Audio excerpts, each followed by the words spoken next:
சங்கீதங்களின் புஸ்தகம் 48ஆம் அதிகாரம் 1ஆம் வசனத்தை வாசிப்போம்.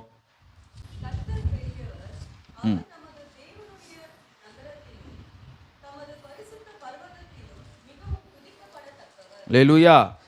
கர்த்தர் பெரியவர். The Lord is great. Amen. கர்த்தர் பெரியவர். தான் ஆண்டவர் நம்மோடு இன்றைக்கு பேசுகிறார். கர்த்தர் அவர் யாரு? பெரியவர்.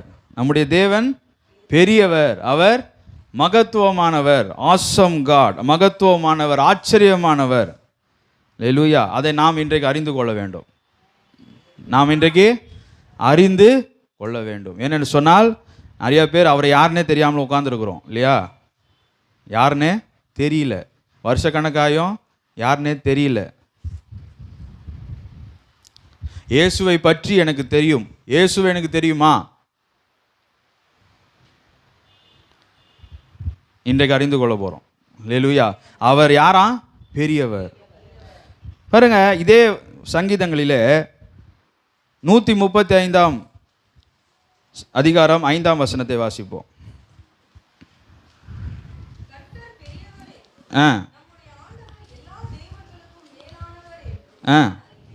அல்லேலூயா. அப்போ முதல்ல அறியணும். இன்றைக்கு நீங்கள் என்ன பண்ணணும்? நான் என்ன பண்ணணும்? அறிந்து கொள்ளணும். என்னன்னு? கர்த்தர் பெரியவர் என்பதை நாம் இன்றைக்கு அறிந்து கொள்ள போகிறோம். அல்லேலூயா. அவர் பெரியவர் என்பதை நாம் இன்றைக்கு அறிந்து கொள்ள போகிறோம்.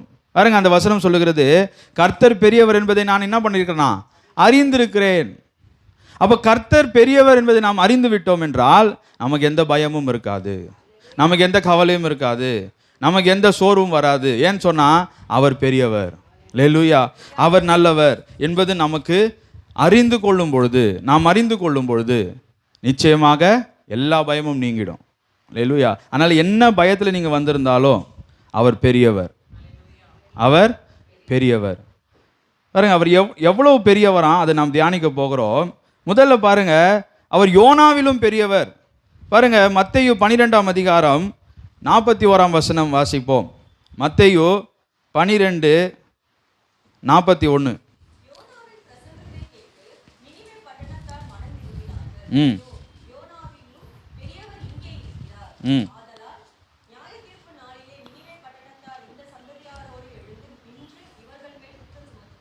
அல்லேலூயா. அப்படியே லூக்கா போங்க. லூக்கா 11ஆம் அதிகாரம் 32ஆம் வசனம்.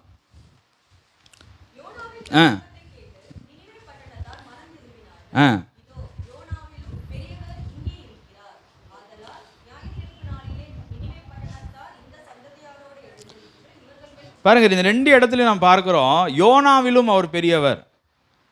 அல்லேலூயா. யோனாவிலும் அவர் பெரியவர். ஏன் யோனா பெரியவராக இங்கே காட்டப்படுறாருன்னா, யோனாவின் பிரசங்கத்தை கேட்டு ஒரு முழு பட்டணமே ரட்சிக்கப்பட்டது. இப்போ இது வரைக்கும் அப்படி நடந்ததே கிடையாது. இப்போ யோனா சென்னை பட்டணத்துக்கு பிரசங்கம் பண்ணுறாருன்னா சென்னை பட்டணம் முழுவதும் ரட்சிக்கப்பட்டுருச்சுன்னு வைங்க, எப்படி இருக்கும்? அத்தனை பேரும் ரட்சிக்கப்பட்டாங்க. அப்படிதான் அவர் நினிவே பட்டணத்துக்கு போனார், பிரசங்கம் பண்ணுற ஒட்டுமொத்த பட்டணமும் மனம் திரும்பிச்சு. அல்லேலூயா. அதனால பாருங்க, அப்படிப்பட்டவர் யோனா. ஆனால் அவரை காட்டிலும் பெரியவர் யாரு? இயேசு கிறிஸ்து. அல்லேலூயா. அவரை காட்டிலும் பெரியவர் இயேசு கிறிஸ்து. ஏன்? லூக்கா 4ஆம் அதிகாரம் 28 நாம் பார்க்கும்போது நம்ம பார்ப்போம். லூக்கா 4ஆம் அதிகாரம் 28 நீங்கள் பார்க்கும்போது அங்கே அவர் ஜெபாலயத்துக்கு போகிறார். ஜெபாலயத்துக்கு போய் என்ன பண்ணுறாரு? அவர் பிரசங்கம் பண்ணும்போது அப்போ பாருங்க 28ஆம் வசனம் வாசிங்க. ஜெபாலயத்திலிருந்து எல்லாரும் கோபம் உண்டு.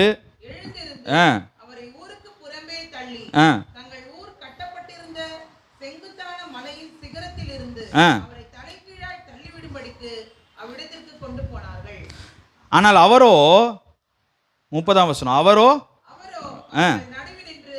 கடந்து போய்விட்டார். பாருங்க, இவர் பிரசங்கம் பண்றதை பிடிக்காத என்ன பண்றாங்க யூதர்கள்? இவரை மலைக்கு கொண்டு போய் என்ன பண்ணணுமா? தலைகீழாய் தள்ளி விடணும், அவர் விடணும்னு சொல்லி என்ன பண்றாங்க? இயேசுவை கொண்டு போகிறாங்க. ஆனால் அங்கே என்ன ஆயிட்டாராம்? எப்படி மறைஞ்சு போனாருன்னே தெரியாது. கூட்டிட்டு போறாங்க, காணாமல் போயிட்டாரு. அல்லேலூயா. ஆனால் அதே இயேசு ஒப்பு கொடுக்கப்பட்ட பிறகு அவ்வளோ பாடுபட்டார் நமக்காக. ஆனால் அவரால் இப்போ இங்கே அவர் ஒப்பு கொடுக்கப்பட வேண்டிய வேலை வரல, தொட முடிஞ்சதா அவரை? அப்போ அவர் பிள்ளைகள் நம்ம தொட முடியுமா? முடியாது. ஏன்? அவர் பெரியவர்ப்பா. அல்லேலூயா. அவர் பெரியவர். பாருங்க, அவரே கடந்து போறார். ஜனங்க பிடிச்சி இழுத்துட்டு போறாங்க, திரும்பி பார்க்குறாங்க, எங்கன்னு தெரில, அவர் போயிட்டார். அல்லேலூயா. அப்புறம் பாருங்க, அதே அதிகாரம் 33 நம்ம வாசிக்கும் போது, ஜெபாலயத்துக்குள்ளே ஒரு அசுத்தாவி பிடித்த மனுஷன் இருக்கிறான். அவன் என்ன பண்றான்? என்ன கத்துறான்? 34ஆம் வசனம். ஐயோ,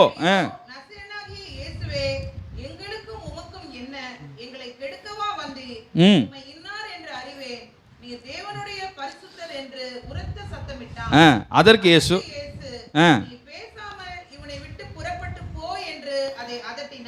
அல்லேலூயா.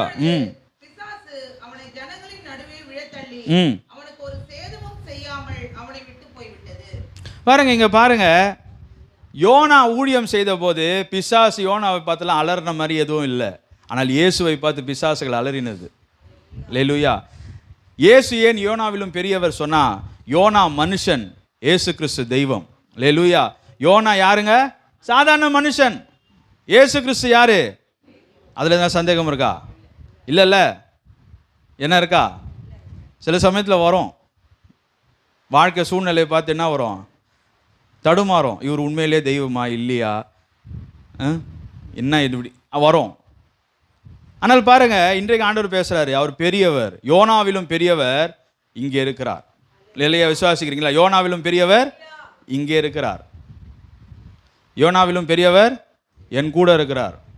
யோனாவிலும் பெரியவர் என் வாழ்க்கையில் இருக்கிறார். எப்பெல்லாம் சூழ்நிலை பெருசா வருதோ, பிரச்சனை வருதோ, போராட்டம் வருதோ, என்ன சொல்லணும்? யோனாவிலும் பெரியவர் என் கூட இருக்கிறார். யோனாவை பார்த்து பிசாசுகள் அலறவில்லை, இயேசுவை பார்த்து பிசாசுகள் அலறினது. ஏனென்றால் ஏன் தெரியுமா? இயேசு கிறிஸ்து தெய்வம், அதுதான் வித்தியாசம். யோனா மனுஷன். அதனால் அந்த பெரியவர் நம்மோடு இருப்பதினாலே நாம் இன்றைக்கு பயப்பட வேண்டாம். நாம் இன்றைக்கு பயப்பட வேண்டாம். என்ன பயம் இருந்தாலும் வெளியே போயிடட்டும் இயேசுவின் நாமத்தினால. என்ன பயம் இருந்தாலும், எதை குறித்த பயம் இருந்தாலும், யாரை பார்த்து பயம் இருந்தாலும், எல்லா பயமும் வெளியே போயிடணும். பிரச்சனையை பார்த்து பயம் இருந்தால் வெளியே போயிடணும். ஏன்? யோனாவிலும் பெரியவர் நம்மோடு இருக்கிறார். அல்லேலூயா. பாருங்க, அவர் பாருங்க, பிசாசுகள் அலறுது. பிசாசு என்ன பண்ணுது? அலறுது. இயேசுவே நீ யாரா? எங்களுக்கும் உமக்கும் என்ன கெடுக்கவா வந்தீர்? புலம்புறாங்க. என்னது? உம்மை இன்னார் என்று அறிவே, நீர் தேவனுடைய பரிசுத்தர். பாருங்க, அலறாங்க. யாரு? பிசாசுகள் அலறுகிறது இயேசுவை பார்த்து. இயேசு எதனா போய் பேசினாரு? நான் கை வச்சு ஜெபம் பண்றேன்னு சொல்லி அலர்ச்சா? அவரை பார்த்தாலே அலர்ச்சி. அவர் ஜெபிக்க ஆரம்பிக்கல, அவர் பிரசங்கம் பண்ணவும் இல்லை, அவர் ஜெபாலயத்தில் காலை வைக்கிறாரு, இங்க பிசாசு அலருது. அல்லேலூயா. அப்போ ஆண்டவர் நம்முடைய வாழ்க்கையில் காலை எடுத்து வைத்தா போதும், எல்லாமே வெளியே போயிடும். அல்லேலூயா. நம்மை துன்பப்படுத்தி கொண்டிருக்கிற அத்தனையுமே வெளியில் போயிடும். அவர் என்ன பண்ணணும்? அவர் காலடி படணும். பாருங்க, அவர் உள்ளே நுழைகிறார். உள்ளே நுழைகிறார், கத்துறானுங்க. எங்கே இருக்கிறான் அவன்? ஜபாலயத்துக்குள்ளே தான் உட்காந்துருக்கிறான். அது வரைக்கும் ஒருத்தருக்குமே தெரியல அவனுக்கு பிசாசு இருக்கு. அவன் அசுத்தாவி பிடித்துள்ள மனுஷன் என்று யாருக்குமே தெரியல. நல்லா தான் வரான், நல்லா தான் ஜபத்தில் உட்காடுறான், நல்லா தான் எல்லா பிரசங்கத்தை கேட்குறான், கிளம்பி போகிறான். ஆனால் இயேசு கால் எடுத்து வைக்கிறாரு, இங்கே என்ன ஆகுது?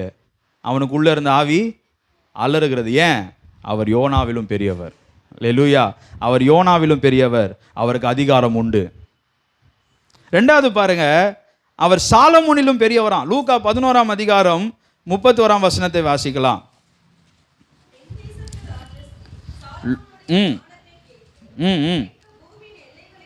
வந்தாள்.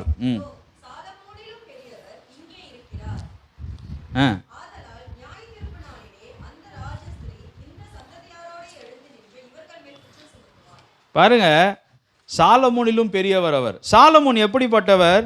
அவர் இஸ்ரவேலை ஆண்டவர் இல்லையா? இஸ்ரவேலை ஆண்ட ஒரு ராஜா.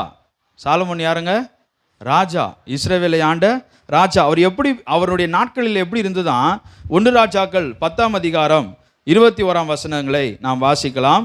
1 ராஜாக்கள் 10ஆம் அதிகாரம் 21ஆம் வசனம்.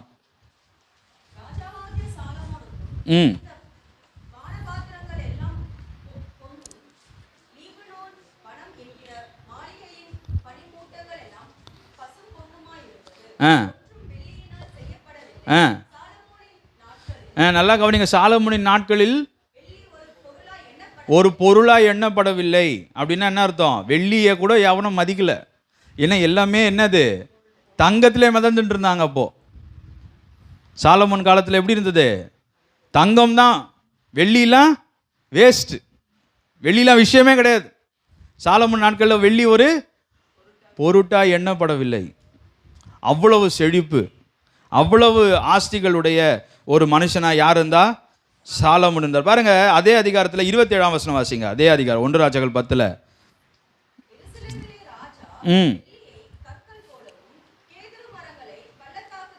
வெள்ளியை எப்படி பண்ணாராம்? கற்களை போலவும். வெள்ளியை எப்படி சேர்த்தாராம்? கல் சேர்க்கிற மாதிரி சேர்த்தாராம். அப்புறம்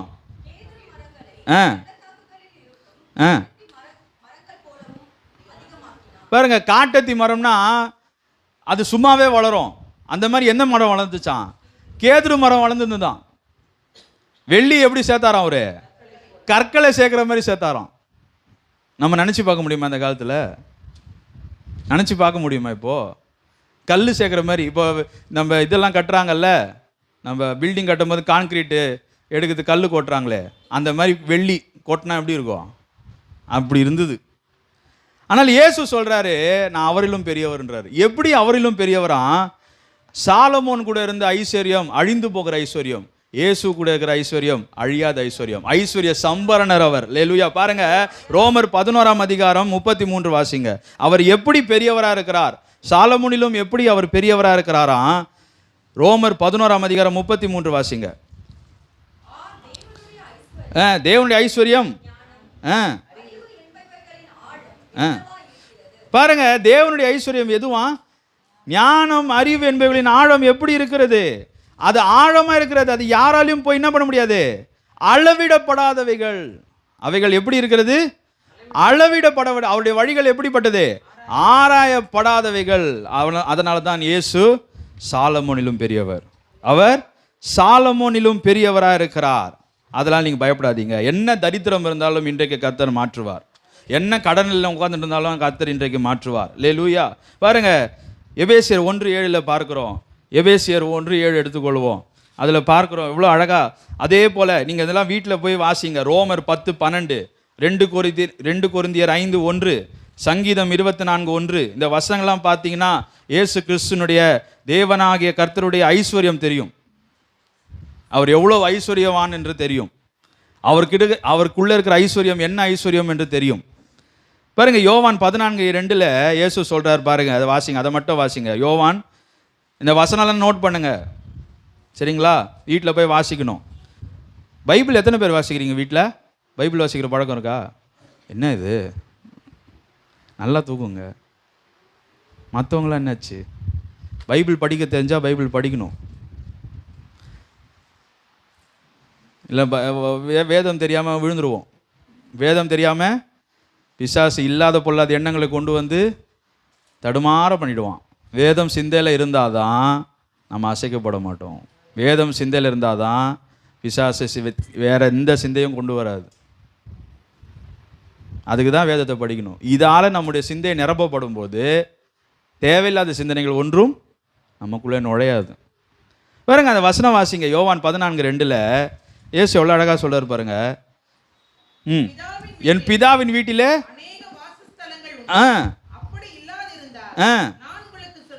சொல்லியிருப்பேன். ஒரு ஸ்தலத்தை உங்களுக்காக. என் பிதாவின் வீட்டில் எப்படி இருக்கான்? அநேக வாசஸ்தலங்கள் உண்டு. ஒரு வீடு, சொந்த வீடு கூட இல்லாமல் உட்காந்துருக்கிறீங்களா நீங்கள்? கர்த்தர் உங்களுக்கு வீட்டை கொடுப்பார். ஏன்? அவரிடத்தில் அநேக வாசஸ்தலங்கள் உண்டு. பரலோகத்தில் தான் நம்மளுக்கு வீடு கொடுப்பாரா? கிடையாது. இங்கேயே நம்மளுக்கு வீடு கொடுப்பாரு. பரலோகத்தில் நம்மளுக்கு சொந்த இடமா? கிடையாது. இங்கேயே நம்மளுக்கு சொந்த இடம் வரும். பரலோகத்தில் தான் நம்ம செழித்திருப்போமா? இல்லை, இங்கேயே நம்ம செழித்திருப்போம். அல்லேலூயா. ஏன்? அவர் இங்கே இருக்கிறாரு. சாலமோனிலும் பெரியவர் எங்கே இருக்கிறாரு? அங்கே இருக்கிறாரு, இங்கே இருக்கிறாரு. அல்லேலூயா. சாலமோனிலும் பெரியவர் இங்கே இருக்கிறார், நம்ம கூட இருக்கிறார். எதுக்கு நம்ம கூட இருக்கணும்? நம்மை ஆசீர்வதிக்க தான் நம்ம கூட இருக்கிறார். அவருடைய ஐஸ்வர்யம் எப்படிப்பட்ட ஐஸ்வர்யம்? அழியாத ஐஸ்வர்யம். அதனால் அவர் யாரா? ஐஸ்வர்ய சம்பரணர். ஐஸ்வர்ய சம்பரணர் என்று வேதம் சொல்லுகிறது. ஐஸ்வர்யத்தில் சம்பூர்ணம். மனுஷனுக்கு இருக்கிற ஐஸ்வர்யத்தில் முழுமை இருக்காது. அவர் கொடுக்குற ஐஸ்வர்யத்தில் எப்படி இருக்கும்? முழுமையாக இருக்கும். வேதனை இருக்காது, கஷ்டம் இருக்காது, நிம்மதியாக இருக்கும். ஆனால் நம்ம ஆஸ்திக்கு பின்னாடி ஓடி ஓடி ஆஸ்தி சேர்த்தோன்னா வேதனை வரும், சமாதானம் இருக்காது, நிம்மதி இருக்காது, எதுவுமே இருக்காது. ஆனால் அவர் கொடுக்குற ஐஸ்வர்யம் எப்படிப்பட்ட ஐஸ்வர்யம்? சாலமோனிலும் பெரிய ஐஸ்வர்யம். என்ன கொடுத்துருக்கிறாரு? ரட்சிப்பு கொடுத்துருக்கிறாரு, அபிஷேகம் கொடுத்துருக்கிறாரு. இதற்கு ஈடா என்னத்தை கொடுப்போம்? ஒருத்தர் பாவம் மன்னிக்கப்பட்டது, என் பாவம் மன்னிக்கப்பட்டுருச்சு, நான் பரலோகம் போக போகிறேன், அந்த நம்பிக்கையோட எத்தனை கோடி கொடுத்தாலும் அது ஈடாகுமா? எத்தனை கோடி கொடுத்தாலும் ஈடாகுமா? சொல்லுங்க, ஈடாகாது. என் பாவத்தை இயேசு மன்னிச்சிட்டாரு, இனி நான் அவருக்காக வாழ போகிறேன், என்னை ஆண்டவர் அபிஷேகித்துட்டாரு, அவர் என்னோட பேசுகிறாரு, இதற்கு ஈடாகுமா? அல்லேலூயா. இதுதான் நம்ம நாடணும். அதனால தான் தேவனுடைய ராஜ்யத்தையும் நீதியையும் தேடுங்கள், இவளெல்லாம் உங்களுக்கு கொடுக்கப்படும். ஏன்? அவருக்கு தெரியும் எதை கொடுக்கணும்னு சொல்லி. ஆனால் கூட கொடுக்கப்பட வேண்டிய விஷயத்துக்கு பின்னாடி ஓடி தேவனுடைய ராஜ்யத்தை விட்டா யாருக்கு கஷ்டம்? நமக்கு தான் கஷ்டம். இதெல்லாம் கூட கொடுக்கப்பட வேண்டியது. எது எது? செல்வம், பணம், ஆஸ்தி, பொருள், ஐஸ்வர்யம், இதெல்லாம் என்னது? கூட கொடுக்கப்பட வேண்டிய விஷயம். முக்கியமான விஷயம் அது கிடையாது. எது முக்கியமான விஷயம்? அவருடைய ராஜ்யம் தான் முக்கியமான விஷயம். ஏன்னா இதெல்லாம் விட்டுட்டு போக போறோம் ஒரு நாள். நம்ம இதுக்கு பின்னாடி ஓடிட்டு இருந்தா அங்க போய் எப்படி நிற்கிறது? சரிங்களா? அப்போ இயேசு கொடுக்கிற ஐஸ்வர்யம் எப்படிப்பட்ட ஐஸ்வர்யம்? நிரந்தரமான ஐஸ்வர்யம். ஏன்னா அவரு சாலமோனிலும் பெரியவர். பாருங்க, அங்க சொல்றாரு பாருங்க, பிதாவின் வீட்டில் அநேக வாசஸ்தலம், நான் போய் என்ன பண்ணுவேன்? உங்களுக்காக ஒன்று ஆயத்தம் பண்றேன், நான் போய் உங்களை அழைத்து கொள்ளுகிறேன். அப்போ தோமா கேட்கிறார், பயங்கரமா கேட்கிறார், எங்கே போகிறீர்? போகிற வழி எப்படி கேட்டிருப்பாங்க? யோசிச்சு பாருங்க. கத்திருப்பாரு ஆண்டவர்கிட்ட, எங்க போறீங்க? எங்களுக்கு எப்படி வழி தெரியும்? நான் தான்ப்பா வழி. அந்த வசனத்துக்கு, நானே வழியும் சத்தியம் ஜீவனமா இருக்கிறேன், அந்த வசனத்துக்கு முன்னாடி பாருங்க, தோமா கேட்பார்,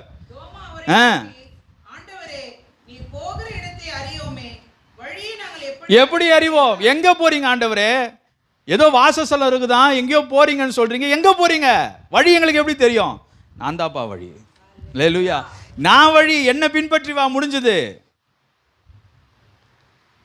அடுத்து பிலிப் கேட்கிறாரு, எங்களுக்கு பிதாவை காட்டும்.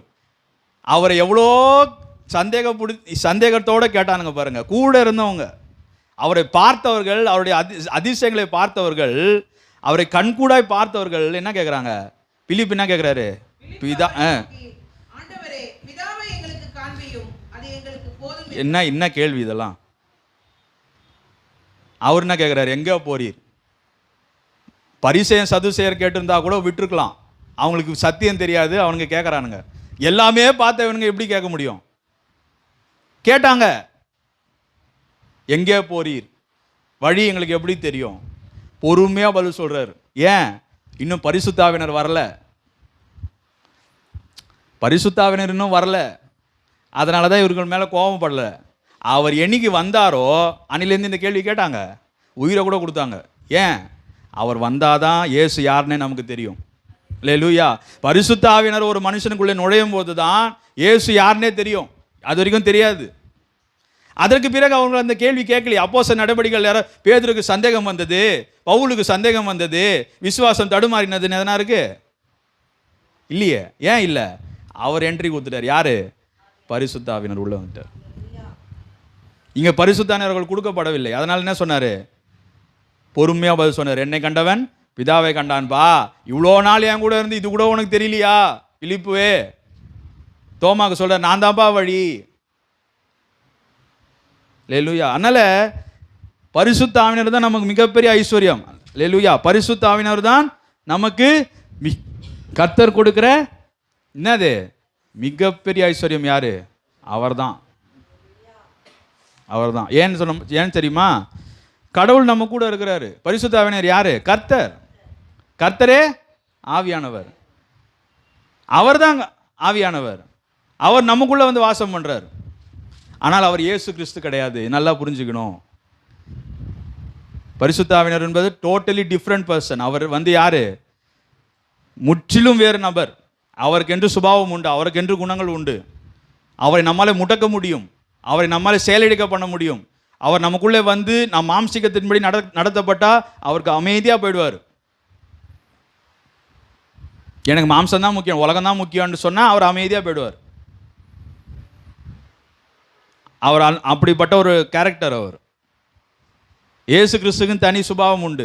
பிதாவாகிய தேவனுக்கு அவங்களெல்லாம் உள்ளே நுழைஞ்சாங்கன்னா, அவங்க ஒரு காரியத்தை இறங்குனாங்கன்னா அவங்க செஞ்சுட்டு போயிட்டே இருப்பாங்க. ஏன்? யாராலையும் அவளை தடுக்க முடியாது.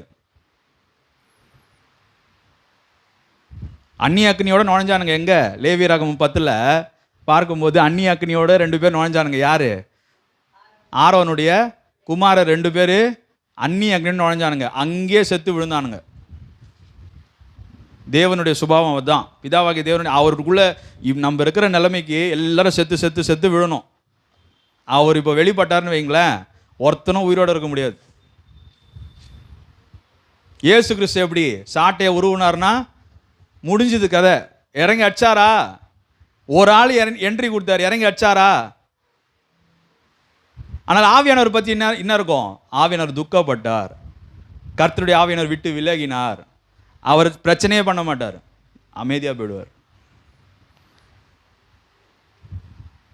கர்த்தருடைய ஆவியானவர் சிம்சோனை விட்டு விலகினார், சவுலை விட்டு விலகினார். இவங்க விலகலாம் மாட்டாங்க, ஒரு வழி ஆக்கிட்டு போயிடுவாங்க. யாரு? இயேசு கிறிஸ்துவும் பிதாவாகிய தேவன்லாம் ஒரு வழி ஆக்கிட்டு போயிடுவாங்க. ஆனால் ஆவியானவர் எப்படிப்பட்டவர்? ரொம்ப சென்சிட்டிவ் கேரக்டர். அதுக்கு நம்மளுக்கு 3 கடவுளாங்க கிடையாது, ஒரே கடவுள் தான். குழப்பமாக இருக்குல்ல? வாழ்க்கை முழுக்க குழம்பிட்டு தான் இருக்கணும். ஏன்னா திருத்துவம் என்பது அப்படிப்பட்ட ஒரு காரியம்தான். ஆயுசு நாட்கள் முழுவதும் எப்படி இவர் இப்படி இருக்கிறாரு அப்படின்னு நம்ம யோசிக்க ஆரம்பிச்சோன்னு வைங்களேன், வயசு முடிஞ்சு நம்ம போயிடுவோம், கல்லறைக்கு போயிடுவோம். நம்முடைய புத்தி கெட்டாத ஒரு காரியம். ஆனால் நம்ம புரிந்து கொள்வதற்கு என்னது? ஒரே கடவுள், ஒரே தேவன், 3 ஆள் தத்துவங்கள். 1 God 3 personalities. அதான் நம்மளுக்கு புரிந்து கொள்வதற்கு ரொம்ப சிம்பிளாக என்ன சொல்லுவாங்க, ஒரு தண்ணி எடுத்தால் அது ஐஸ் கட்டியாக இருக்குது, தண்ணியாக இருக்குது, ஆவியாக இருக்குது. அதுக்குன்னு ஒரே தண்ணி தானே, 3ன்னு சொல்ல முடியுமா? ஆனால் ஐஸும் தண்ணியும் ஒன்றா, தண்ணியும் ஆவியும் ஒன்றா, நீராவியும் ஒன்றா கிடையாது. 3 வேறு வேறு. ஆனால் 3 தண்ணி தான், ஒரே தண்ணி தான். சிம்பிளாக, நான் ரொம்ப சிம்பிளாக போகிறேன். இதில் நம்ம புரிந்து கொள்ள முடியாது அவரை. இதில் அதனால தான் அவர் அவ்வளோ பெரியவர், நம்ம புத்தி கெட்டாதவர். இதில் நம்ம புரிந்து கொள்ள முடியாது. ஆனால் நீங்கள் புரிந்து கொள்வதற்காக நான் அதில் பாதாளத்துக்கு கீழே போகிறேன். ரொம்ப எல்கேஜி பசங்களுக்கு சொல்கிற மாதிரி இறங்கி போகிறேன் நான். இப்போ யாராவது நம்ம பசங்க யாராவது கேட்டாங்க, சின்ன பசங்க, என்னம்மா நம்மளுக்கு 3 கடவுளா, ஒரு கடவுள்னா, அப்போ எக்ஸ்பிளைன் பண்ணுறது இந்த ஐஸ் கட்டியை வச்சு தான் எக்ஸ்பிளைன் பண்ணுவாங்க. பாருப்பா, இது தண்ணி, இதே தண்ணி ஃப்ரிட்ஜில் வச்சா ஐஸ் ஆகிடும், வெளில எடுத்தால் தண்ணி ஆகிடும், கொதிக்க வச்சா ஆவி ஆகுது. ஆனால் அது 3ம் ஒன்றும் கிடையாது, 3 வேறு வேறு, ஆனால் தண்ணி தான். அதே மாதிரி அவர் ஒரே தேவன் தான். ஆனால் அவர் தண்ணிக்குள்ளெல்லாம் கம்பேர் பண்ண முடியாது. ஆனால் நம்மளுக்கு புரியறதுக்காக, நம்ம புத்திக்கு எட்டுவதற்காக நாம் அப்படி புரிந்து கொள்ள முடியும் திருத்துவத்தை. என்ன சாதாரணமாக மண்டையில் ஏறாது. எப்படி அவர் எப்படி இருக்கிறாருன்னு கடைசி வரைக்கும் புரிந்து கொள்ள முடியாது. ஆனால் கொஞ்சமாவது புரியணுமே, யாராவது கேட்டாங்கன்னா பதில் சொல்லணுமே. அதற்கு இந்த மாதிரி விளக்கங்கள்லாம் இருக்குது, இந்த மாதிரி விளக்கங்கள்லாம் இருக்குது. பாருங்கள், இவ்வளோ பெரிய தேவனை நம்ம ஆராதிக்கிறோம், ஆனால் என்ன பண்ணுறோம்? விசுவாசிக்க மாட்டேன்றோம், நம்பிக்கை வர மாட்டேங்குது, ஜெபிக்க மாட்டேன்றோம், வேதத்தை வாசிக்க மாட்டேன்றோம், சபைக்கு வர்றது கிடையாது, ஒன்றும் கிடையாது. ஆனால் இவ்வளோ பெரியவர் அவர், நம்ம புத்திக்கு எட்டாதவர் அவர். அவர் யோனாவிலும் பெரியவர், அவர் சாலமோனிலும் பெரியவர். அவரே வழி, அவரே சத்தியம், அவரே ஜீவன். அல்லேலூயா. அந்த தேவனை நாம் இன்றைக்கு ஆராதிக்கிறோம். அப்போ தரித்திர நிலைமை இருக்குதா? மாறும், விசுவாசிங்க. கடன்லாம் இருக்குதுங்க, எப்படிங்க அடைக்க போகிறேன்? அடைப்பேன், நான் கடனெல்லாம் அடைப்பேன். இனி நான் கடன் வாங்க மாட்டேன். தெரிஞ்சே போய் கடன் வாங்கக்கூடாது. என்ன பண்ணோம்? இது வரைக்கும் வாங்கினது போதும் ஆண்டவரே, இனி நான் என்ன பண்ண மாட்டேன், வாங்க மாட்டேன். இனி நான் என்ன பண்ண மாட்டேன், கடன் வாங்கவே மாட்டேன். விசுவாசிங்க. இவ்வளோ பிரச்சனை இருக்குது, இவ்வளோ பண நெருக்கடி இருக்குது பாருங்கள். அவ்வளோ ஐஸ்வர்யம் உள்ள தேவன் நம்மளை தேவைகளை சந்திக்க முடியாதா? அவருக்கு சந்திக்க முடியாதா? ஏன் நம்மளுக்கு விசுவாசம் வருதில்ல? என்ன பண்ணுறோம்? உடனே ஃப்ரெண்டுக்கு ஃபோன் பண்ணுறேன், சொந்தக்காரங்களுக்கு ஃபோன் பண்ணுறேன், தெரிஞ்சவங்களுக்கு ஃபோன் பண்ணுறேன். ஒரு 5,000 கிடைக்குமா, ஒரு 10,000 கிடைக்குமா நெக்ஸ்ட்? ஏன் அப்படி கேட்குறோம்? இவர் யாருன்னு தெரியல நமக்கு. சண்டே சர்வீஸுக்கு நான் வந்து அட்டன் பண்ணனா முடிஞ்சது இவர் சாப்டர்னு சொல்லி நம்ம போயிட்டோம்னா அவரும் அப்படியே தான் இருப்பார். புனிதனுக்கு நீர் புனிதராகவும் மாறுபாடு உள்ளவனுக்கு நீர் மாறுபடுகிறவங்க தோன்றுவீர். நாம் எப்படி அவரை பார்க்குறோமோ அப்படிதான் அவர் தெரிவார்.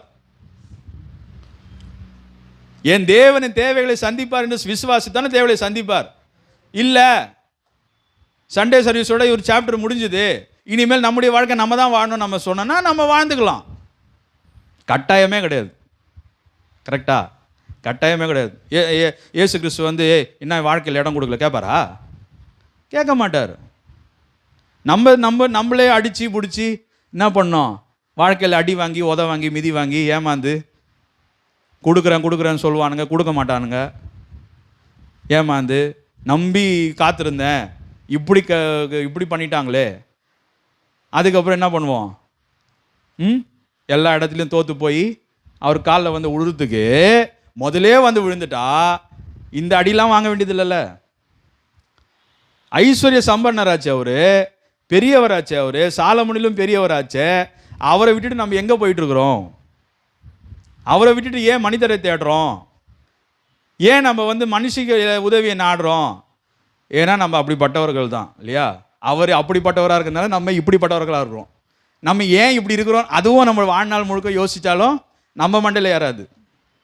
என்னைக்காவது யோசிக்கிறீங்களா தனியாக உட்காந்து, நான் ஏன் இப்படி இருக்கிறேன், எனக்கு ஏன் இந்த மாதிரி எண்ணெல்லாம் வருது, ஏன் வந்து எனக்கு பைபிள் வாசிக்க தோண மாட்டேங்குது, ஏன் எனக்கு ஜெபிக்க தோண மாட்டேங்குது, ஏன் நான் வந்து ஒரு உதவினாலே மனுஷன் பின்னாடி ஓடுறேன், ஏன் நான் இப்படி இருக்கிறேன்? என்னைக்காவது யோசிக்கிறீங்களா? அப்படி நான்லாம் நிறையா வாட்டி யோசிச்சுருக்கிறேன். ஏன் நம்ம இப்படி இருக்கிறோம்? அந்த மாதிரி உட்காந்து யோசிச்சா தான் நமக்கே தெரியும். எப்பா அவங்களோ விசுவாசமே இல்லைப்பா, நீ ஆண்டவர் வந்து இவ்வளோண்டு என்னது அந்த இது இருக்குல்ல, வால்நட் சொல்லுவாங்க இல்லையா, அது வால்நட் தானே, இது பிரித்தா உள்ளே இருக்குமே, அதுக்குள்ளே வச்சு அடைச்சிட்டா, அவரை உள்ளே வச்சு அடைச்சிட்டா அவர் அவ்வளோண்டு தான் தெரிவார் நமக்கு. அவரை திறந்து விட்டு பிரம்மாண்டமாக தெரிஞ்சா அவர் பிரம்மாண்டமாக தெரிவார் நமக்கு. நம்மனுடைய கையில் தான் இருக்குது. அவர் எப்படி பார்க்குறோம், அவர் எவ்வாறு நம்ம பார்க்குறோம். எல்லா உதவிக்கும் நான் இயேசுவை தாங்க நாடுவேன், எல்லா தேவையும் அவர் சந்திப்பார். அல்லேலூயா. இல்லைங்க எனக்கு அது வேண்டாம், நான் மனுஷ உதவி நாடுறேன், தாராளமாக போகலாம், ஒன்றும் பிரச்சனை கிடையாது. ஆனால் இந்த ஐஸ்வர்யெல்லாம் இழந்துரும், இந்த ஐஸ்வர்யத்தெல்லாம் இழந்து விடுவோம். அல்லேலூயா. அதனால் சாலமோனிலும் பெரியவர் இங்கே இருக்கிறார். என்னுடைய கடன் பிரச்சனை மாறும், விசுவாசிங்க, தரித்திரம் மாறும். இங்கே வந்து நிறைய பேர் வாகனம்லாம் கேட்குறீங்க இல்லையா? கர்த்தர் கொடுப்பாரு, விசுவாசிங்க, கர்த்தர் கொடுப்பாரு. எனக்கு நான் வாடகை வீட்லேயே உட்காந்துருக்குறாங்க, ரொம்ப வருஷமாக போயிடுச்சு, எனக்கு சொந்த வீடு வேணும், கர்த்தர் கொடுப்பாரு. என்னைக்காவது கேட்டிருக்கிறோமா? கேட்டிருக்கிறீங்களா வாயை திறந்து? ஆண்டவரே எவ்வளோ நாள், 1 நாள் 2 நாள்? கேட்டுக்கிட்டே இருக்கணும் பெற வரைக்கும். அல்லேலூயா. கேட்டுக்கிட்டே இருக்கணும். பெருகிற வரைக்கும் கேட்டுக்கொண்டே இருந்தால்தான் கிடைக்கும். 2 நாள் ஜெபிச்ச ஆண்டவர் என் ஜெபத்தை கேட்கல அப்படின்னா என்ன? அவர் இவ்வளோ பெரியவர் போய் 2 நாள் ஜெபம் பண்ணாங்க, அவர் பதில் கொடுக்கலன்னா என்ன? நம்மளுக்கே மனசாட்சி இருக்கா?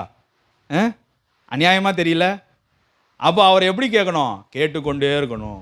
அப்போ கேட்டுக்கொண்டே இருங்க. இனிமேல் ஆண்டவரே இவ்வளோ கடன் இருக்குது, எழுதி வைங்க, பேப்பரில் எழுதி வைங்க, இவ்வளோ லட்சம் கடன் இருக்குது, 3 லட்சம் 4 லட்சம் கடன் இருக்குது, நகையெல்லாம் அடமானம் வச்சுருக்கிறேன், எல்லாத்தையும் மூட்டணும், எழுதி வச்சு கை வச்சு ஜெபம் பண்ணிகிட்டே இருங்க.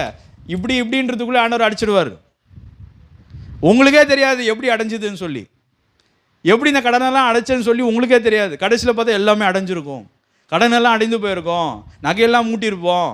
நம்ம கையில் காசு தங்கும். அல்லேலூயா. இப்போ காசு தங்க மாட்டேன்ல, சம்பளம் வருது எல்லாம் இஎம்ஐக்கு போயிடுது, சம்பளம் வருது கடனுக்கு போயிடுது, அப்படி தானே போகுது. கையில் சம்பளம் வருது, எங்கே போகுதுன்னே தெரிலங்க. இந்த செலவு அந்த செலவு அந்த செலவு அந்த செலவு போயிடும். ஆனால் கர்த்தர் ஐஸ்வர்யத்தை கொடுத்தாருன்னா நம்ம கையில் நிற்கும், காசு தங்கும், பணம் தங்கும், மீதம் எடுக்க வைப்பார். அல்லேலூயா. எப்படி வைப்பார்? மீதம் எடுக்க வைப்பார். ஆனால் அவர் கொடுக்குற ஐஸ்வர்யத்தை தான் நாம் நாடணுமே தவிர நம்முடைய சுய ஐஸ்வர்யத்தையோ மனுஷன் கொடுக்குற உதவியை நாம் நாடக்கூடாது. எனக்கு ஒத்தாசை எங்கேருந்து வரும்? பர்வதத்திலிருந்து தான் வரும். அல்லேலூயா. அதுதான் நாம் இன்றைக்கு நாட போகிறோம். மூன்றாவது பாருங்க, அவர் உலகத்தில் இருப்பவனிலும் பெரியவராம். அவர் உலகத்தில் இருப்பவன். 1 யோவான் 4:4 எல்லாருக்கும் தெரிந்த ஒரு வசனம். 1 யோவான் 4:4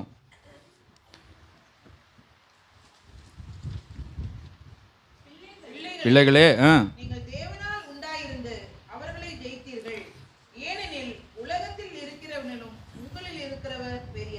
அல்லேலூயா. அப்போ இந்த உலகத்தில் இருப்பவனிலும் அவர் பெரியவர். அப்போ இந்த உலகத்தில் இருப்பவன் யார் என்று சொன்னால் அது சாத்தானை குறிக்கிறது. நமக்கு ஒரு எதிராளி உண்டு. அவன் பேர் என்னது? சாத்தான். சாத்தான் என்பது ஒரு பெயர் இல்லை, அது ஒரு டைட்டில்.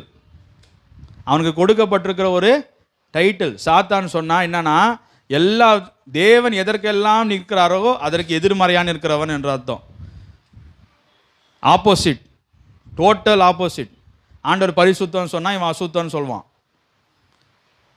அவர் வேதத்தை வாசிக்கணும்னா வாசிக்கக்கூடாதுன்னு சொல்லுவான். ஜெபிக்கணும்னு சொன்னால் ஜெபிக்கக்கூடாதுன்னு சொல்லுவான். உலகத்துக்கு பின்னாடி போகாதுன்னா போன்னு சொல்லுவான். எல்லாமே நேர் விரோதம், நேர் விரோதம். அதனால தான் அவனுடைய பேர் எபிரேய வார்த்தையில் சாத்தான். எபிரேய வார்த்தையிலே அவன் பேர் சாத்தான் தான். அது அவனுக்கு கொடுக்கப்பட்ட பேர் கிடையாது, அது ஒரு title. Opposite, opposite to everything. தேவன் எதற்கெல்லாம் நிற்கிறாரோ அதற்கு எதிர்மறையாக நிற்கிறவன். அவனுக்கு அப்படி தான் செய்ய தோணும், அப்படி தான் செய்வான். அவன் அப்படிப்பட்டவன். அவர் ஒளினா இவன் இருள், அவர் பரிசுத்தனா அசுத்தம். அவர் அதுதான் சொல்கிறேன், எல்லாவற்றிற்கும் எதிர்மறையானவன். அப்போ அவன் மனிதனையும் என்ன பண்ணுறான்? தேவனுக்கு விரோதமாய் திருப்பி அவனையும் எப்படி செய்ய வைக்கிறான்? பாவத்தையும் எல்லா அருவருப்பான காரியங்களையும் செய்ய வைக்கிறான். அதனால பாருங்க, அவனை ஜெயிக்கணும். அல்லேலூயா. அவனை நாம் ஜெயிக்கணும். எப்படி ஜெயிக்கிறது? உலகத்தில் அவனை காட்டிலும் பெரியவர் நம்மோடு இருக்கிறார். அல்லேலூயா. அவனை காட்டிலும் பெரியவர் நம்மோடு இருக்கிறார். பாருங்க, யோவான் 14:30 பார்ப்போம்.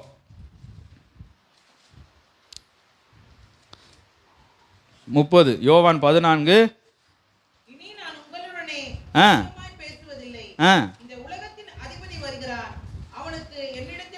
பாருங்க, இயேசு சொல்றாரு, இந்த உலகத்தின் அதிபதி இதோ வருகிறான், அவனுக்கு என்னிடத்தில் ஒன்றும் இல்லை. அப்போ இயேசுவின் வாழ்க்கையிலே பிசாசுக்கு என்று ஒரு எல்லையும் அவர் வைக்கவில்லை.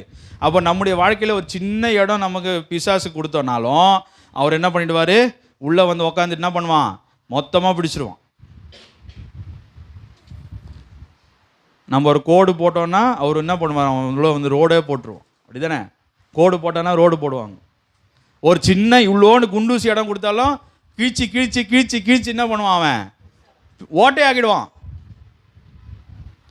அதனால தான் என்ன சொல்கிறாரு இயேசு, அவனுக்கு என்னிடத்தில் ஒன்றும் இல்லை. ஏன்? இவர் பரிசுத்தராக இருக்கிறார், அவனை காட்டிலும் பெரியவராக இருக்கிறார். அதனால் அவன் என்ன பண்ண முடியாது? இயேசு கிட்ட வரவே முடியாது. அல்லேலூயா. இதோ உலகத்தின் அதிபதி வருகிறான், அவனுக்கு என்னிடத்தில் ஒன்றும் இல்லை. அதனால் நம்முடைய வாழ்க்கை நிலையில் அவனுக்கு இடம் கொடுக்கவே கூடாது. பிசாசுக்கு ஒருபோதும் என்ன பண்ணக்கூடாது? இடம் கொடுக்கக்கூடாது. இதை பாருங்க, நம்மை அவன் தொட முடியாது. மனுஷனை அவன் என்ன பண்ண கட்டாயப்படுத்தி உள்ளே நுழைந்து தொடர்ந்து அப்படி பண்ண முடியாது. நாம இடம் கொடுத்தாதான் அவன் உள்ளே வருவான். அல்லேலூயா. அப்போ எனக்குள்ளே அசுத்தாவி இருக்குதுன்னா நான் எந்த ஒரு கட்டத்தில் அதுக்கு இடம் கொடுத்துருக்குறேன்னு அர்த்தம். நான் அந்த ஒரு பாவத்தை செய்கிறேன்னா ஏதோ ஒரு கட்டத்தில் அந்த பாவத்துக்கு நான் இடம் கொடுத்துருக்குறேன்னு அர்த்தம். அதனால பிசாசுக்கு என்ன பண்ணக்கூடாது? இடம் கொடுக்காதீர்கள், இடம் கொடுக்கக்கூடாது. அப்போது அவனை எப்படி ஜெயிக்கிறது என்று சொன்னால் பாருங்க, லூக்கா 8, மத்தேயு 8 இந்த அதிகாரங்கள் எல்லாம் நீங்கள் வாசித்தீங்கன்னா 27-33, 31 32 இந்த வசனங்கள் எல்லாம் வாசித்தீங்கன்னா அங்கே அந்த லேகியோன் என்ற பிசாசு, அந்த அசுத்தாவி பிடித்த ஒரு மனுஷனை நாம் பார்க்கிறோம். சரிங்களா? மத்தேயு 8ஆம் அதிகாரம் எடுங்க, அதில் வாசிங்களேன். 31 32 வாசிங்க.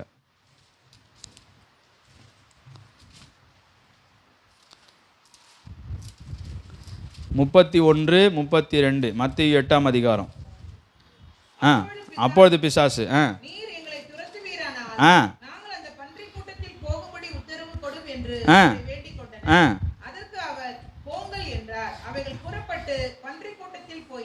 அல்லேலூயா. என்ன சொன்னாரு? பிசாசு என்ன கேக்குது? நாங்க பன்றி கூட்டத்துல போனோம். என்ன சொல்றாரு? ஒரே ஒரு வார்த்தை திறந்து என்ன சொல்றாரு? போங்கள். அதனால தான் அவர் பெரியவர். பிசாசை காட்டிலும் அவர் பெரியவர், சாத்தானை காட்டிலும் அவர் பெரியவர். ஒரே ஒரு வார்த்தை சொன்னார். என்ன சொன்னார்? போங்கள். அவரை பக்கத்தில் வைத்து கொண்டு நம்ம பிசாசுக்கு பயந்து கொண்டிருந்தோம்னா பெரிய அவமானம். யாருக்கு? இயேசுவுக்கு பெரிய அவமானத்தை ஏற்படுத்துகிறோம். துக்கப்படுவார். எப்பா நான் உன் கூட இருக்கிறேன், உலகத்தில் இருக்கிற இவனை காட்டிலும் நான் பெரியவர், நான் உன் கூட இருக்கிறேன். என்ன பண்ணுவோம்? மனுஷங்களுக்கு பயந்துட்டு உட்காந்துருக்குது, பிரச்சனைக்கு பயந்துட்டு உட்காந்துருக்குது. யாராவது வந்து அந்த தெருவில் இருப்பாங்க, அந்த தெருவுக்கே போக மாட்டோம். நம்ம என்ன பண்ணுவோம்? சுற்றி போவோம். அவங்க பார்ப்பாங்க, கண்ணு படும், பொறாமைப்படுவாங்க. அப்போ அந்த பொறாமை ஏன் என்னை பாதிக்குது? நான் அவருக்குள்ளே இல்லை. ஒருத்தர் என்னை பார்த்து ஒருத்தர் பொறாமைப்படுறாங்க, அதனால் எனக்கு பாதிப்பு வருதுன்னு சொன்னால் ஏன் பாதிக்குது? அவருக்குள்ளே நான் இல்லையே. அவருக்குள்ளே நான் இருக்கிறேன். இப்போ இடம் கொடுக்காம, பிசாசுக்கு இடம் கொடுக்காம நான் கர்த்தருக்குள்ளே இருக்கிறேன்னா ஒன்றுமே பாதிக்காது. எரிஞ்சு அவங்க தான் எரிஞ்சு போயிடுவாங்க, தவிர நமக்கு என்ன ஆகாது? பாதிப்பே வராது. சுலபமான ஒரு காரியம். இயேசுக்குள்ள இருந்தா பாதுகாப்பு, இயேசுக்கு வெளியே வந்தா ஆபத்து. புரியுதா? இயேசுக்குள்ள இருந்தா எனக்கு பாதுகாப்பு. யாரனா பொறாமப்படட்டும், எவன் வேணாலும் எழுமட்டும், எவன் வேணாலும் என்னை பற்றி பேசட்டும், என்ன வேணாலும் நடக்கட்டுமே, என்னை ஒன்றுமே பாதிக்காது. இயேசுக்கு வெளியே நான் போயிட்டேன்னா எல்லாத்தையும் நான் சந்திச்சாகணும். சுலபமான ஒரு காரியம். ஆனால் தான் பாருங்க, இங்கே ஆண்டவர் சொல்கிறாரு, நீங்கள் போங்கப்பா. எங்க அசுத்தாவிகளை பார்த்து என்ன சொல்கிறாரு? போங்கள். அவருடைய அதிகாரத்தை இங்கே பார்க்கிறோம். பிசாசின் மேலே அவருக்கு இருந்த அதிகாரத்தை நாம் இங்கே பார்க்கிறோம். பாருங்க, அவர் சிலுவையிலே தோற்று போனவராகவா தொங்கினார்? சொல்லுங்களேன். தோற்றுலாம் போய் ஐயோ தோத்து போயிட்டாங்க, அப்படியா தொங்கினாரு? எப்படி தொங்கினார்? கொலோசியர் 2:15 நம்ம பார்க்கிறோம். துரைத்தனங்களையும் அதிகாரங்களையும் முறிந்து கொண்டு வெளியரங்கமான கோலமாக்கி சிலுவையில் அவைகளின் மேலே ஆணி அடித்து அவைகளின் மேலே வெற்றி சிறந்தார். பிசாசினுடைய அதிகாரத்தை என்ன பண்ணிட்டாராம்? உரிந்து கொண்டார் அப்படியே சிலுவையில். சாத்தானுடைய தலை அங்கே நசுக்கப்பட்டது. அப்படின்னா என்ன அர்த்தம்? அதிகாரம் எல்லாம் சாத்தான் கையிலிருந்து முற்றிலுமா இவர் பிடுங்கிட்டார். மனுஷனை வஞ்சித்து, ஆதாம் ஏவாளை வஞ்சித்து அவன் எடுத்துக்கொண்ட அந்த அதிகாரத்தை இயேசு அவனிடம் பறித்து கொண்டார். எங்க? சிலுவையில்.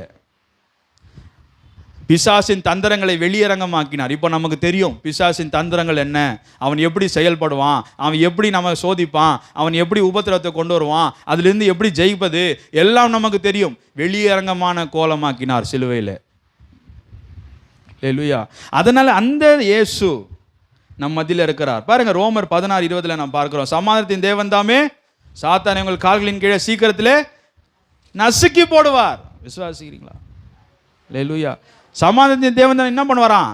சீக்கிரத்திலே சாத்தானை உங்கள் கால்களின் கீழே நசுக்கி போடுவார். இந்த வசனம் எல்லாம் வாசிங்க. எப்பெல்லாம் பிரச்சனை வருதோ, நான் நசுக்க போறேன் பிசாசின் தலையை, எப்படி? வசனம் இருக்கு. அதனால தான் வசனத்தை தெரியணும். வசனம் தெரியலன்னா நமக்கு என்ன பண்ணுவோம்? பயந்துருவோம், குழம்பிடுவோம். இப்போ வசனம் தெரியுது. ஆண்டவர் சொல்லியிருக்கார், துரைத்தனங்களையும் அதிகாரங்களையும் உரிந்து கொண்டு வெளியரங்கமான கோலமாக்கி சிலுவையில் என் இயேசு உன்னை வெற்றி சிறந்திருக்கிறார், உன்னை ஒன்றுமில்லாமல் ஆக்கியிருக்கிறார், நீ என்னை தொடவே முடியாது. சொல்ல முடியும். இப்படி எழுதியிருக்கிறதே. இயேசு எப்படி பிசாசு ஜெயித்தார்? வசனத்தை வச்சு. இப்படி எழுதியிருக்கிறது. கொலோசியர் 2:15 இப்படி எழுதியிருக்கிறது. ரோமர் 16:20 இப்படி எழுதியிருக்கிறது. உன்னை நசுக்கி போடுவார் என்று எழுதியிருக்கிறது. சீக்கிரத்தில் உன்னுடைய எல்லா போராட்டங்களையும் தேவன் நசுக்கி போடுவார் பிசாசு. தைரியமாக சொல்லுங்க. நஷ்டம் மேலே நஷ்டம் வருது, வியாதி மேலே வியாதி வருது, இனி எனக்கு வியாதி அண்டாது. ஏன் அண்டாது? என் இயேசு பெரியவர். உன்னை காட்டிலும் என் இயேசு பெரியவர். வியாதியை பார்த்து சொல்லணும், உன்னை காட்டிலும் என் இயேசு பெரியவர். பிரச்சனையை பார்த்து சொல்லணும், உன்னை காட்டிலும் என் இயேசு பெரியவர். போராட்டத்தை பார்த்து சொல்லணும், உன்னை காட்டிலும் என் இயேசு பெரியவர். சொல்லும் பொழுது தான் இயேசு கிரியை செய்வார். அல்லேலூயா. சொல்லும் பொழுது தான் இயேசு கிரியை செய்வார். அதான் நம்ம பார்க்கிறோம். அதனால அவர் பெரியவர். அல்லேலூயா. பிசாசை காட்டிலும் அவர் பெரிய. அதனால இனி பிசாசை பார்த்து ரெண்டே ரெண்டு பண்ணக்கூடாது. பிசாசை பார்த்து பயப்படக்கூடாது, பிசாசை பார்த்து சிரிக்கக்கூடாது. இது ரெண்டுமே பண்ணக்கூடாது. சிரிக்கக்கூடாது. என்ன பண்ணணும்? அவனை பார்த்தா என்ன வரணும்? நம்மளுக்கு வெறி தான் வரணும், கோபம் வரணும். இவன் என் வாழ்க்கையில் இருக்கக்கூடாது. ஏசு நாமத்தில் வெளியே போ. அவனுக்கும் நமக்கும் சம்மந்தமே கிடையாது. புரியுதா? அவனுக்கும் நமக்கும் சம்மந்தமே கிடையாது. அதனால் என்ன பண்ணணும்? நீ வாழ்க்கையிலே வரக்கூடாது. வியாதி வருதா? இந்த வியாதியை கட்டிலும் இயேசு பெரியவர். சுகப்படுத்திடுவார், சுகப்படுத்திடுவார், நிச்சயமாக சுகப்படுத்திடுவார். அல்லேலூயா. இந்த பிரச்சனை காட்டிலும் இயேசு பெரியவர். இதை காட்டிலும் இயேசு பெரியவர். வாயை திறந்து நம்ம சொல்ல சொல்ல சொல்ல சொல்ல விசுவாச அறிக்கை இட இட இட என்ன பண்ணணுமா? என்ன பண்ணோம்? நிலைமை மாறிக்கொண்டே வரும், மாறிக்கொண்டே வரும், மாறிக்கொண்டே வரும், மாறிக்கொண்டே வரும். அப்படியே இயேசு அப்படியே கிரியை செய்ய ஆரம்பிப்பார். நாம் ஜெயத்தை காண்போம். அல்லேலூயா. நாம் ஜெயம் எடுக்கணும். இதெல்லாம் நம்ம எடுக்க வேண்டிய காரியம் இல்லை. தோத்து எவ்வளோ நாள் தான் உட்காந்துருக்கிறது? ஜெயம் எடுக்கணும். பிசாசு மேலே நம்ம ஜெயம் வரணும். நம்முடைய சூழ்நிலையின் மேலே நம்ம ஜெயம் வரணும். நம்முடைய தரித்திர நிலைமைக்கு மாறணும். நம்முடைய தரித்திர நிலைமை மாறணும். அல்லேலூயா. நம்மை ஆண்டவர் பயன்படுத்தணும். யோனாவை பயன்படுத்தின மாதிரி நம்மை பயன்படுத்தணும். அதற்கு என்ன பண்ணணும்? அவர் பெரியவர் என்பதை அறிந்து கொள்ளணும். அதற்கு என்ன பண்ணணும்? துதித்து கொண்டே இருங்க. அந்த பழைய முதல் வசனத்துக்கு வரும். சங்கீதம் 48 1ஆம் அதிகாரத்தில் 1ஆம் வசனம். சங்கீதம் 48:1 முழுமையாக வாசிங்க அந்த வசனத்தை. கர்த்தர் பெரியவர்,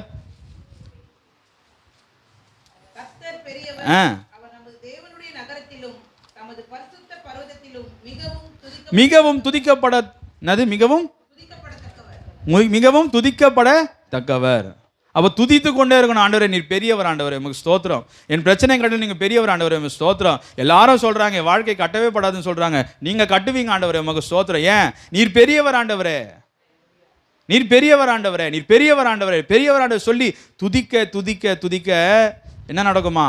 அவருடைய கரம் இறங்கும். அல்லேலூயா. அவருடைய வல்லமை இறங்கும், அவருடைய மகத்துவம் இறங்கும். அவர் அவ்வளோ பெரியவர், அவ்வளவு பெரியவர். இதை நாம் அறிந்து கொள்ளணும், இதை நாம் அறிந்து கொள்ளணும். அப்போ அதற்கு என்ன பண்ணணும்? விசுவாசம் என்னும் ஐஸ்வர்யம் நமக்குள்ளே ஊற்றப்படணும். விசுவாசம் என்னும் அது ஒரு ஐஸ்வர்யம் என்று யாக்கோபு சொல்றாரு 2ஆம் அதிகாரம் 5ஆம் வசனத்தில். விசுவாசம் என்னும் ஐஸ்வர்யம். அல்லேலூயா. அது மதிகேடர் அறிவில்லாதவர்களை விசுவாசத்தினாலே அவங்க அறிவாளியாக ஆனாங்களாம். விசுவாசத்தினாலே அவங்க எப்படி ஆனாங்களாம்? அறிவாளிகளாக மாறினார்கள். எப்படி? விசுவாசத்தினாலே. அவங்களுக்கு முதல்ல அறிவு இல்லை, ஆனால் விசுவாசித்தாங்க. கர்த்தர் பெரியவர், எனக்கு அவர் ஞானத்தை கொடுப்பாருன்னு சொல்லி விசுவாசித்தாங்க. ஆண்டவர் ஞானத்தை கொடுத்தாரு. அப்படியே ஞானவான்களாக மாறிட்டாங்க. பேதுருலாம் அப்படி தான். பேதுருக்கு என்ன தெரியும்? பேதுரு படித்தவரா? கிடையாது. மீன் பிடிக்கிற தொழிலை செய்து கொண்டிருந்தவர். ஆனால் அவர் 2 நிருபம் எழுதி அதை படித்து பாருங்க, ஒன்றுமே புரியாது. 1 பேதுரு 2 பேதுரு இருக்குல்ல, உட்காந்து படித்து பாருங்க, என்னடா சொல்கிறான் அந்த மனுஷன் இருக்கும். எப்படிங்க இவ்வளோ ஞானம் வந்தது? யோவான்லாம் யாரு? மீன் பிடிக்கிற தொழிலை செய்து. ஆனால் அவர் என்ன சொல்றாரு? இவ்வளவு ஆழமான சத்தியங்களை அவங்க எப்படி எழுதினாங்க? விசுவாசத்தினால ஐஸ்வர்யம். அல்லேலூயா. விசுவாசத்தினால அவர்கள் பெற்ற ஐஸ்வர்யம். பவுல் படித்த மனுஷன், அவரும் எழுதினாரு. அவரால் யாரை வேண்டாலும் பயன்படுத்த முடியும். படிக்காதவர்களையும் பயன்படுத்த முடியும், படித்தவர்களையும் பயன்படுத்த முடியும், ஏழைகளையும் பயன்படுத்த முடியும், பணக்காரர்களையும் பயன்படுத்த முடியும். யாரை வேண்டும் வேண்டாலும் அவர் எடுப்பார். எப்போது? நாம் அவர் பெரியவர் என்று அறிந்து கொள்ளும் போது. அல்லேலூயா. அதனால் இன்றைக்கு விசுவாசிங்க. பிசாசு மேலே நான் ஜெயம் எடுக்க போகிறேன், எனக்கு திரும்ப திரும்ப ஏதோ ஒரு வியாதி வந்துக்கிட்டே இருக்குதுங்க, மாதம் ஆஸ்பத்திரிக்கு போய் செலவு பண்ணாதான் நான் நிம்மதியாக இருக்கிறது, அந்த மாதிரி ஒரு நிலைமை இருக்குல்ல. மாதம் எதனா ஒரு சளி ஜுரம் எதனா ஒரு பிரச்சனை வரும், ஹாஸ்பிட்டலுக்கு போய் ஒரு 2000-3000 அழுதாதான் அந்த மாதமே ஓடும். அந்த நிலைமை மாறணுமா இல்லையா? அப்படியே அக்செப்ட். நம்ம என்ன தெரியுமா பண்ணிக்கிறோம்? இதாங்க நிலைமை, இப்படி தான் இருக்கும். மாறும். விசுவாசித்தான் மாறும். அல்லேலூயா. இல்லை இனி இந்த மாசத்துல நான் மருத்துவமனைக்கு கால் எடுத்து வைக்க மாட்டேன், என் தேவன் பெரியவர், நான் கால் எடுத்து வைக்க மாட்டேன், எனக்கு எந்த வியாதியும் வராது, இந்த மாதத்தில் எனக்கு மிச்சம் எடுப்பேன், இந்த மாதத்தில் எனக்கு வருமானத்தில் நான் மிச்சம் எடுப்பேன். விசுவாசிக்கிறீங்களா? அதுதான் விசுவாசம் தான் நம்ம மிகப்பெரிய ஐஸ்வர்யம். அக்செப்ட் பண்ணிக்காதீங்க. உங்க சூழ்நிலையே இப்படி தான் இருக்கும், இப்படி தான் இருப்பேன், கிடையவே கிடையாது. அவர் பெரியவர். நம்முடைய சூழ்நிலை காட்டிலும் அவர் பெரியவர். எல்லாவற்றையும் காட்டிலும் அவர் பெரியவர். இன்றைக்கு நான் இப்படி இருக்கேன், நாளைக்கு அப்படி இருக்காது. விசுவாசிக்கணும். இன்றைக்கு என் சூழ்நிலை இப்படி இருக்கு, நாளைக்கு அது அப்படி இருக்காது.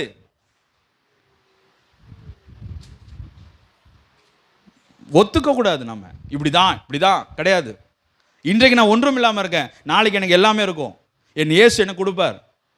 அவர் பெரியவர், அவர் கொடுப்பார். அப்படிதான் சாதித்தாங்க. வேதத்தில் அப்படிதான் சாதித்தார்கள். விசுவாசத்தினாலே அவர்கள் சாதித்தார்கள். ஒன்றுமே இல்லாதவர்கள்லாம் எல்லாம் உடையவர்களாய் மாறினார்கள். அல்லேலூயா.